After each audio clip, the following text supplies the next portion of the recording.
Literally, these guys were so big I couldn't even grab their hands, man. They made me look like a little kid. It was crazy. First, when you began working out, I mean, what were you? I started working out when I was 13 years old, and I collected comic books when I was a kid, and Hulk was my favorite comic. And all I ever wanted to do was be the world's strongest man, ever since I could remember. My grandfather was Rocky Marciano's stablemate, so I fought my whole life, and you know, weightlifting came, you know, in my teenage years, and it just sort of developed into that. Got in some trouble when I was a kid, ended up doing a little jail time, you know, when I was 14 years old for somebody else's deal that they did, and I just didn't say anything, so that's kind of what got me into weightlifting, and it changed my life around, you know. You know, got me straight, got me going to school right, and making things the right way. And I was always stronger than everybody else, you know, so it just seemed like the natural thing to do. Okay. Was it just a bench press originally, or with time you kind of concentrated? I wanted to be a bodybuilder originally, but because of the politics of bodybuilding, it wasn't something that I was willing to do, you know. And you know, in bodybuilding, it's so political. It's about who you know, and you know, I mean, I don't have to explain all you people you know. Yeah. But powerlifting, it's like, look, I lifted and you didn't. I'm the winner. Give me my check. It's simple as that. You know. So the political aspect of it is much more of a minor issue in powerlifting than bodybuilding.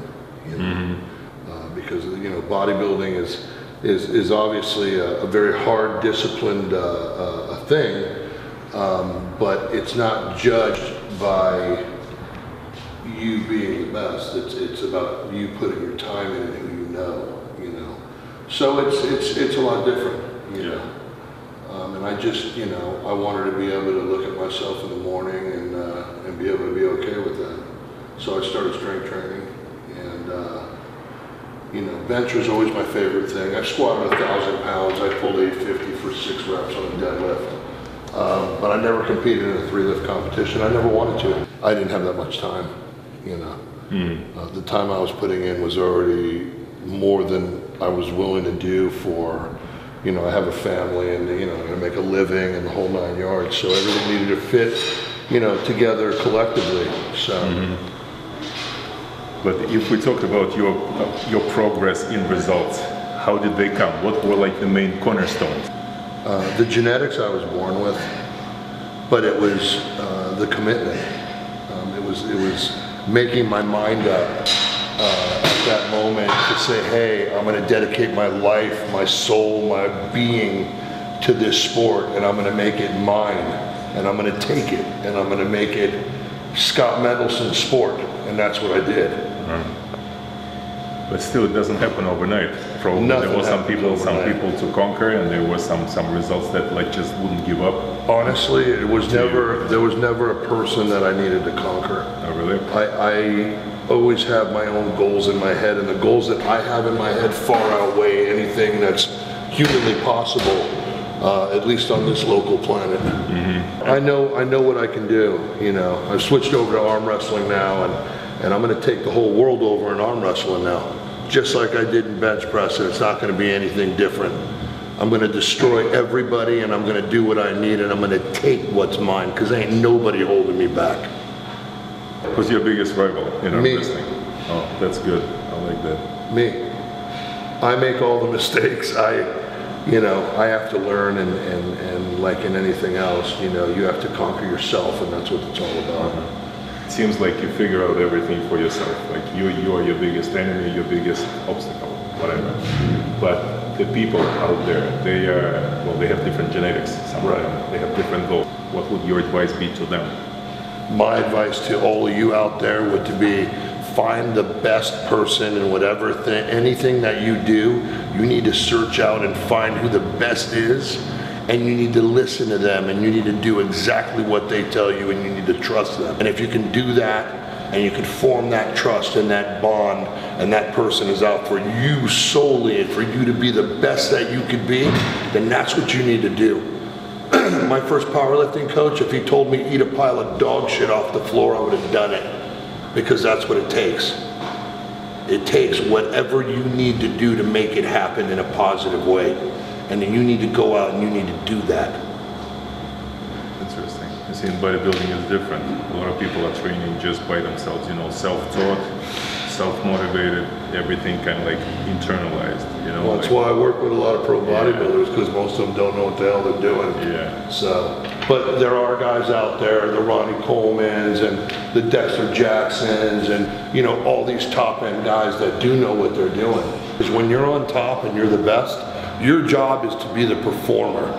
Their job is to do their stuff all around you to make your performance 100%. And that's what it's all about. Yeah. You know.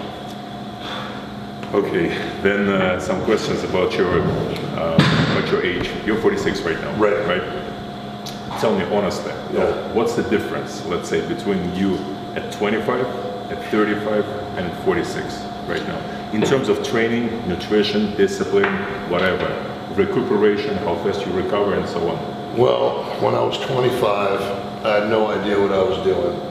And, you know, back then it was get as big as you can, as big as you can, as big as you can. And I was really not in my prime to even begin my prime until I was in my mid-30s. Mm-hmm. When I got into my mid-30s, that's when I got really strong, and that's when I really got big. I topped the 390-pound body weight barrier, and just, you know, really started to click in mentally and physically what I needed to do. You know, I trained with everybody all over the world, and, you know, everybody has their methods, and I'd find a little bit from this guy, and a little bit from this guy, and a little bit from this guy, and what would work for each one of them. Now I have Mendelson Strength Systems, which is, you know, a system of its own, and it's not like anybody else's. I believe in longevity, I believe in isolation, and hard, heavy training. Yeah. You would be surprised how many people on YouTube, we would think that YouTubers are mostly young guys, right? Like, you know, like whatever. But actually, a lot of our viewers, and with time it changes, are becoming older and older. Yeah. So many people who are like over 40 get into training, staying young for as long as possible. Sure. What would you recommend them to be doing? You know, what kind of discipline, what kind of how to treat your own body? Well, honestly, what you are is what you eat, and that's the truth. I say it, you know, all the top pros say it. You know, if you're eating pizzas and drinking root beer floats, you're not going to be an optimal performance machine. You know, I eat pretty much pre-contest the whole year. 95% of the time, I barely eat any carbs. I'm on a high keto diet. A lot of almonds, a lot of coconut oil, a lot of high fat content stuff. Because I know this sounds weird, but I don't want to get big, you know? Brown rice, I don't eat white rice. High vegetable content, high protein content. Yams, I eat a lot of sweet potatoes when I'm carbing. And I just, you know, keep that fat content up constantly, because I want to be healthy. You know, I want to be lean, and I want to feel good. You know. So your carbs are fluctuating, it's not constant? No, I'll stay decarb the whole time and just have that fat content. And then when I do work out, I'll carb up. And when I'm trying to gain weight, obviously I'll carb up. But right now I'm at about 320 to feel good. You know, and I feel at this weight, I'm the most functional that I can be. 320, how tall are you? I'm 6 feet, half inch. That's a lot of weight. Yeah, I mean, but it's not when you've been 390. Yeah, I understand. You know, you go up to a big weight for so long and then you come down, I feel great. Strange question probably, Scott. Do you do cardio at all? I do 5 hours of cardio a week. Strictly for body fat burning. For an hour, 45 minutes? For 45 minutes to an hour. About 5-6 days a week, depending on what I'm going to do. But minimum I'll do is 5 hours a week. And I'll tell you what, the cardio is everything. You can be the best fighter, the best arm wrestler, the best lifter, the best bodybuilder, but if you can't hold yourself up, then it doesn't matter, it's a wrap, you know. And coming into these, you know, big things, bench pressing 1,100 pounds and all this stuff, literally my body would turn blue when I benched. You know, I don't bench press competitively anymore, but when I lift heavy now, I can breathe. You know, and when you're burned out, especially arm wrestling's so draining because it's 100% and it could be for 2 minutes. You know, if you guys look on the Scot Mendelson channel, you'll see the arm wrestling that we did at the LA Fit Expo this weekend. It was my pro debut. Check it out, guys. You'll like it. But yeah, cardio is a main factor. Protein, do you count it at all, or you just? You know, no, I count it. I go between 2 and 3 grams a pound. I go a little bit higher. 3 grams a pound? Yeah. Sometimes I'll eat 5 pounds of red meat a day. That's like close to 1,000 grams, close to a kilo of protein per day. You serious? 2 to 3 grams a pound. Yeah, I'm serious. No enzymes. You don't take any enzymes. I do take some enzymes. I do a lot of BCAA also, and I do kombucha. I do like fat, but you know, I'm trying to stay like along the healthy side, so I'll get like the 80% lean. Okay. You know, and I'll go with that. I do like chicken. I kind of fluctuate from breast to thighs. Let's say 3 grams per pound of body weight of protein. Right. But if you ate 2.5 grams, which should be still like huge amount, it's like let's say 800 grams of protein versus like 1,000 or 1,100 grams of protein. Would you feel the difference on the bench press? You know what? Honestly, I never did that. I'm like an on-key kind of guy. If it's supposed to be 40 egg whites, I eat 40 egg whites. Gotcha. I never fluctuated. Gotcha. Okay, that's pretty interesting. In terms of world record, well, that's impressive. 8 years, the record was unbeatable. No, I still have a record. I hold raw and equipped records. I'm the only man in the world to ever hold both simultaneously. I hold the 308 record. In 2000, I believe, I hit 701 at 306. So that record I still currently have. So I've had records for well over a decade. So in different weight classes? Different weight classes, yeah. Okay. I'm a 5-time world champion. I have 65 world records. So I put my time in. It's an honor talking to you, Scott. An honor to be here, bro. I'm really happy you came out. I'm great to meet. Absolutely. Can you demonstrate the form? Yeah, absolutely. Sure. Let's do that. We don't need any weights. Okay. You guys already know what I can bench. I don't need to show off and put weight on, right? Okay. Because you were right after that contest. That's true also. But when we bench, we're in position. I bench from here. Okay, the biggest joint in your body is what? Your hips. Okay? So what I'll do is I'll get my head off the bench, I'll load my legs up, and you can see from here. Then I reverse grip here, and I push myself into position. I'm on my traps, okay? Now my shoulder blades are pinched together, okay? By pinching them together, now as I bench, I'm benching in this direction, and the weight is not on my shoulders. When you bench like this with your shoulders out and you come straight down, all the stress is bearing right on the shoulder, and that's why everybody gets injuries. But what we do is we arch up and we put our shoulder blades together. And by doing that, when I bench now, I'm going wider on my bench. This ring right here that you see is the widest that you could legally go on a bench press in competition. So I'll go wide, and then as I come down, my elbows are in. I tuck my elbows into my body. Your finger has to be covering that ring? Or that's the widest you could go, is index finger covering the ring. Outside the ring. Right. Gotcha. I could go inside also, okay? So the wider I go, the shorter my press is going to be. Absolutely. Does that make sense? Yeah. If I go closer, I have a longer press. Right? So we want to go the widest that we could go. Okay? So as I'm pinched in and my feet are back, okay, I'm going to bring it down. My heels, see my heels?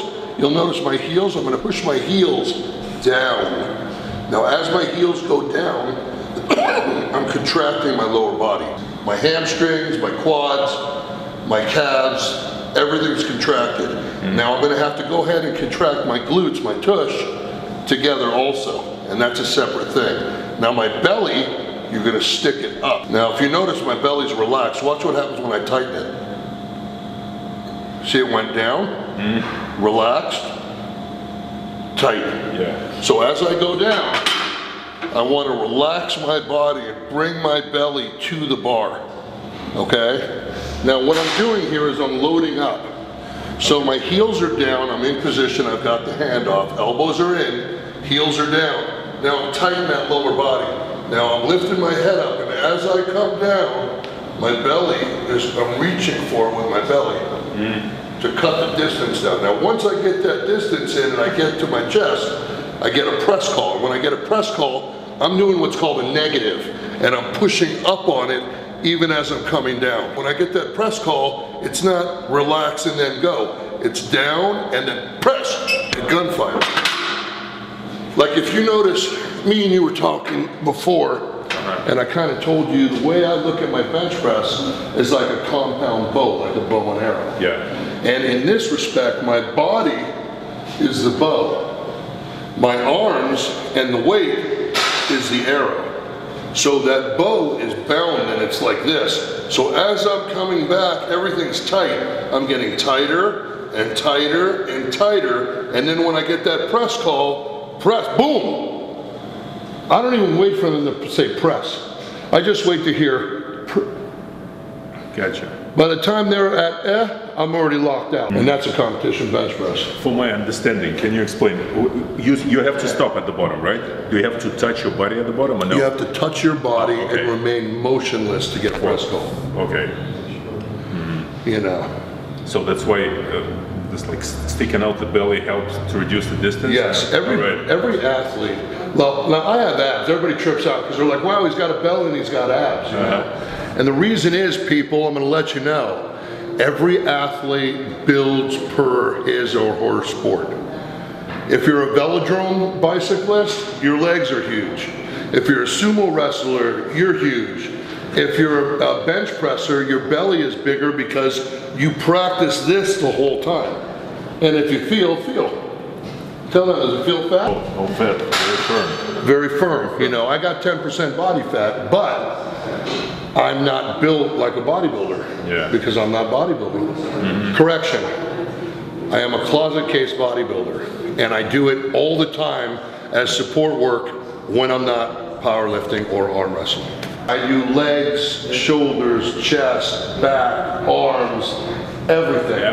Abs, everything. Isolation. The more you isolate, the more you're going to get out of something. And I firmly believe that you need to put things where they need to go. You know, it's like having a room. You play with everything, your kid messes the whole room up, but now he's got to put it all back together so he knows what's up.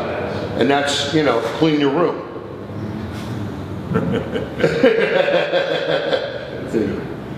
All right. I think that's great. So if you can show me the lowest point one more time. Absolutely. Because I want to see. Now remember, I just want to let all you guys out there know, bodybuilding is what keeps everything together. You can only work the main muscles so much, but all the little stabilizer muscles and smaller muscles that hold the bigger muscles in place, what is that? Bodybuilding is what has kept me together all these years. And I tell you right now, all you powerlifters are all, bodybuilding, blah, blah. Stop talking shit. You don't know what you're talking about, okay? Now, when you're in position, your press, like you saw me pull it down in here a little bit lower. All bodybuilders, they bench from here. Yeah. And that's why most bodybuilders and other people out there have shoulder problems. I pinch my shoulder blades together. So my shoulder blades are together, and that way that whole benching in this position, like an upside down pyramid, you're benching off of the back of the bench press. So I'm not using my chest to bench at all. So if I'm in this position and my elbows are out, I'm right at the shoulder. Yeah. By just pulling your elbows in, this is your groove of power. Okay. Okay, this is what's going to protect. I have old ladies that are 75 years old benching like this. Because it's not really a powerlifting thing, it's a longevity thing. It's a way to build your body up without hurting yourself. When I'm in position, I'm here. Yeah. Now as I come down, I'm in position. Now usually when guys go up, they'll go like this. all the way up. And look how long my press is there, all the way up. Yeah. And when you pinch your shoulder blades together, as you come down, I'm here. Now watch my lockout. Gotcha. That's a lockout. Okay? Yeah, so that viewers can understand, this is the point where it's projected right now. Absolutely. When my elbows are down. Lower chest. Yeah. So here's your lower chest, and your sternum. Yes, sternum. Right. You know, let's say nipples are here. This is the lower chest. Right. Oh, sternum, and you are lowering it on your Right. abs. Right. Like the top of the rib cage. Yeah, the top of the rib. Okay? Now I'm going to show you guys something right now. And this is key, okay? When you're in position and you're pinned back the way I just showed you, this is a lockout. Camera guys, you might want to get a side angle on this so we can kind of go over this.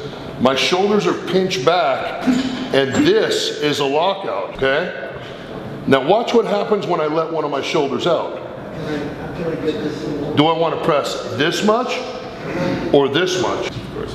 We want to obviously do the shorter route. Yeah, 2 times difference. Right, and the thing about it is this, I'm never hitting my shoulder ever in this position. But if I go like this, like all you guys out there do when you pop your rotator cuff, that's what happens.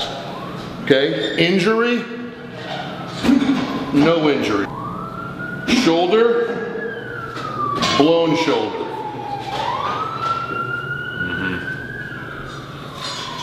This is very valuable.